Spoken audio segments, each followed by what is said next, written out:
The Russian default of 1998 was one of the most significant financial events of the post-Soviet period, with a huge impact on the country's economy and international financial markets.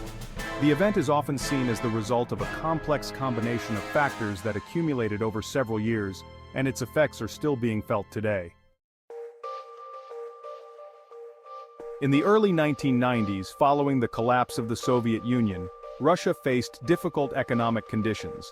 The transition to a market economy was extremely painful, and the country experienced hyperinflation, plummeting production, and rising unemployment. By 1997, the Russian government began borrowing heavily on domestic and foreign markets to cover budget deficits resulting from high social spending and ineffective management. By 1998, Russia's public debt had reached a critical level, and the country's financial sustainability was threatened. World oil prices, Russia's main export commodity, began to fall, which also had a negative impact on the economy.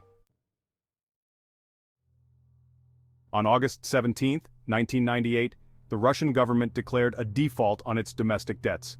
This decision was due to the inability to service the national debt, which at the time exceeded $100 billion. The main reasons that led to the default included, first, falling oil prices. The decline in world oil prices, which began in 1997, reduced Russia's revenues, which hit the country's budget hard. Second, ineffective economic management, corruption, lack of reforms, and ineffective tax policies exacerbated the situation, preventing the country from improving its financial situation. And third, the currency crisis. The depreciation of the ruble and rising inflation made it impossible to service the debt. On the day the default was announced, the Russian government also decided to suspend payments on government bonds, known as GKOs, and announced a devaluation of the ruble, which caused panic in the financial markets. The declaration of default triggered a serious financial crisis both in Russia and abroad. The main consequences included, first, the collapse of financial institutions.